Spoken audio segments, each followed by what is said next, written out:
C'est la grande édition. Quel honneur de recevoir le professeur émérite des universités, le prince Kouma Ndoumbe, est notre invité, celui qui se bat pour restituer le savoir africain à travers le monde entier. Bienvenue prince, et c'est un honneur. Je vous déroule le tapis rouge. Je vous remercie. Je vous remercie. On dit de vous que vous avez une approche scientifique de l'histoire du Cameroun qui n'a rien à voir avec ce qu'on a dispensé jusqu'ici. Je prends à témoin ce traité du 12 juillet 1884, mais vous dites de façon péremptoire, il n'y a jamais eu de traité germano-douala. Prince. Que ceux qui écrivent dans les livres scolaires traité germano-douala m'apportent le document.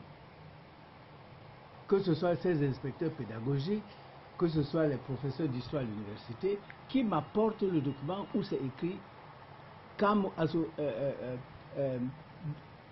Deutsch Douala Vertrag. Ou bien, donc, si vous voulez, traité germano-douala. Qui m'apporte un seul document. Il s'agissait donc de quoi, prince? Je veux donc dire que ce document n'existe nulle part. Tout simplement parce que Douala n'existait même pas en 1884. La ville de Douala, il n'y avait pas de ville qu'on appelait Douala en 1884. Ça n'existait pas. Donc, il ne pouvait donc pas avoir de traité germano-douala. C'est les Camerounais, parce qu'ils sont des tribalistes, qui ont tribalisé l'écriture de l'histoire en disant que ce traité est un traité germano-douala. La vérité scientifique, c'est quoi? La vérité scientifique, et hier, il y avait plus de 70 personnes ici à la conférence de presse. Tous les journaux, tous les médias étaient là. J'ai montré le vrai contrat, le fameux contrat du 12 juillet, où il est écrit « We are the kings of Cameroon » et non pas « We are the kings of Douala ». Parce que ici, cet endroit où vous êtes aujourd'hui, qu'on appelle Douala, s'appelait tout simplement Cameroun. Cameroun's River, c'était le fleuve Ouvri. Cameroun's Town. Et l'autre côté du fleuve, Ponaberi où nous sommes, s'appelait Ikori Town. Donc il faut que les gens fassent attention. Il ne faut pas qu'ils écrivent l'histoire comme eux ils sont aujourd'hui. Donc, c'est pour ça que le Cameroun a commencé ici. Nous tous, on parle de Rio dos Camaroes. Pourquoi? Parce que, si vous voulez, cette histoire de crabe là, c'est ça qui a donné le nom à cet endroit qu'on appelait Cameroun, de Cameroun, etc. Donc, ce que les gens doivent savoir, et la vérité historique, dit que c'est seul quand les Allemands ont donc eu le Cameroun, c'est-à-dire ce que nous connaissons comme le Cameroun jusqu'au nord, qui se sont dit, mais nous voulons appeler toute cette entité-là Cameroun. Mais comme ici, Douala, c'est-à-dire toute cette zone-là, s'appelait déjà Cameroun, bon, ils ont d'abord fonctionné comme ça. On appelait donc cet endroit-ci Cameroun, où nous sommes, et on appelait l'ensemble du territoire aussi Cameroun. Ça apportait donc de la confusion. Mais ça a duré donc de 1884, quand on a signé ce fameux traité, jusqu'en 1901, où l'administration allemande a donc dit que vraiment pour arrêter la confusion, il faut débaptiser Cameroun ici pour appeler ça ville de Douala. Il faut que les gens restituent les faits. C'est pour ça donc que je dis il n'y a jamais eu de traité germano-douala. Et ce traité-là, jusqu'aujourd'hui, les Allemands viennent de publier un gros document juridique de tous les traités qu'ils ont signés à l'époque dans tous les pays africains. Et quand vous ouvrez ça, c'est un livre qui a été publié en 2008. Et ils n'ont pas reculé, ils ont toujours dit Cameroun Vertrag, c'est-à-dire le traité camerounais, c'est-à-dire germano-camerounais. Donc cette rectification est importante. Arrêtez, historiens camerounais, de tribaliser l'histoire du Cameroun.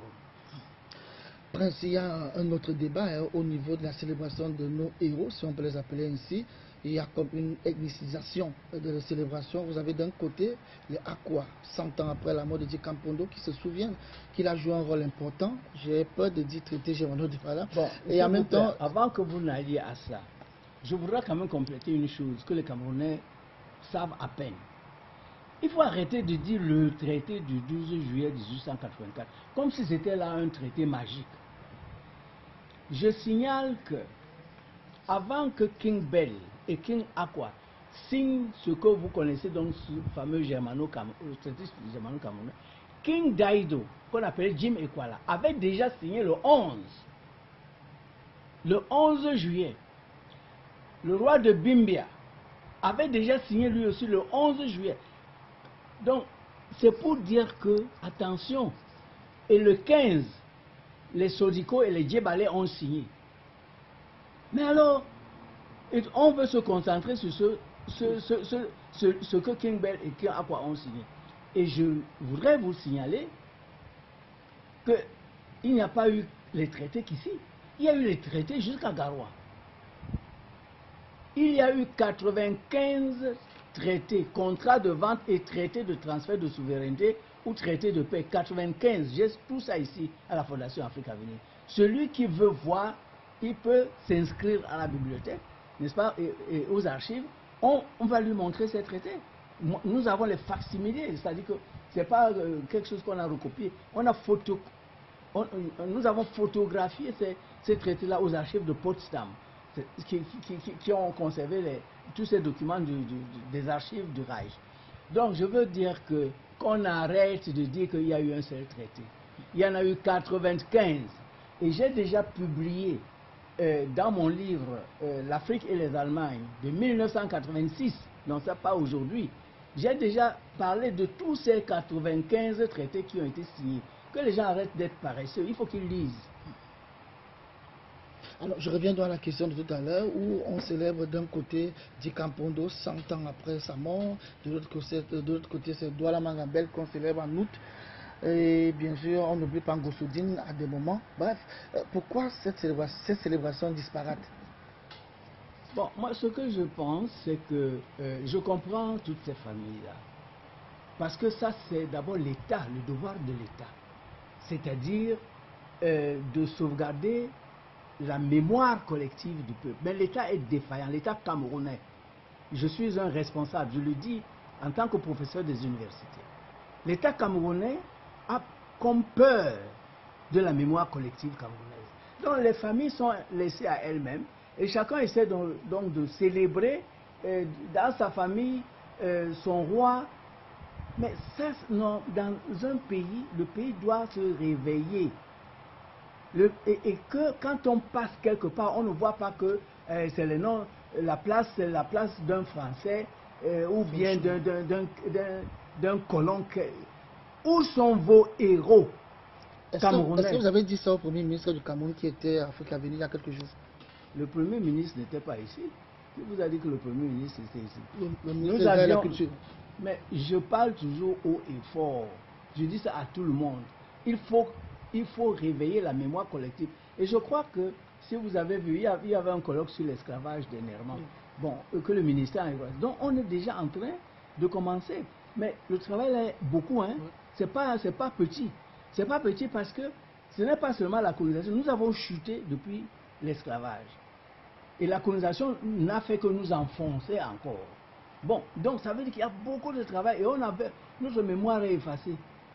C'est-à-dire qu'à l'école, on n'apprend pas tout ça. On apprend les choses des Français, des Anglais, des Américains, etc. Donc c'est maintenant qu'on est en train de commencer. Bon, mais nous autres qui faisons ce travail depuis, le petit avantage, c'est que nous avons rassemblé toute cette documentation.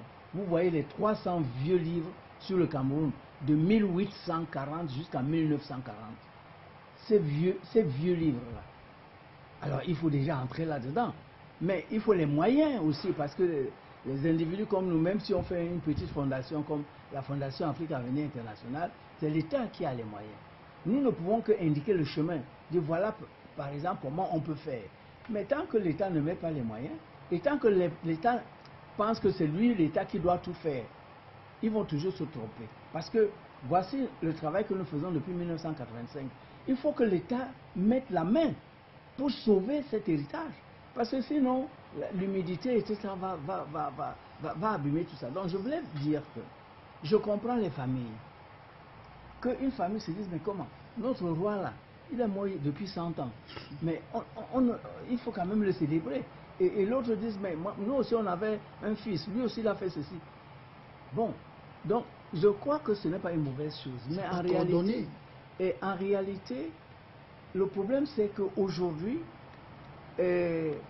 après la colonisation, comme la mémoire se réveille et dit que, mais attention, quels sont les héros? Qui a donné le maximum de lui-même?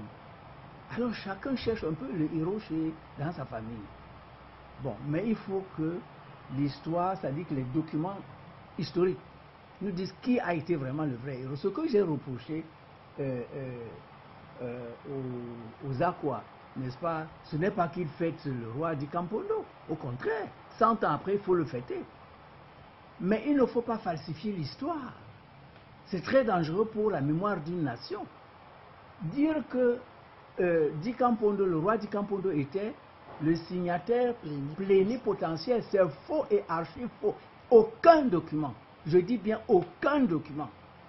Je suis un professeur de rang magistral. Aucun document ne le dit. Au contraire, quand vous prenez le traité qui a été même publié sur la plaquette, vous voyez, bon, moi je connais ce traité-là, puisque je l'ai ici, je l'ai montré hier. Vous voyez que King Akwa a signé à gauche et King Bell a signé à droite. Personne n'est le témoin de l'autre. Bon. Donc, comme je vous dis, il y a aussi Jim Ekwala qui a signé sa part, le 11. Donc, pourquoi Jim Ekwala signe le 11 si c'est Dika Akwa qui est le plénipotentiaire, le signataire plénipotentiaire? Pourquoi Bimbia signe le 11? Or, ce traité, c'est les Allemands qui ont rédigé ce traité.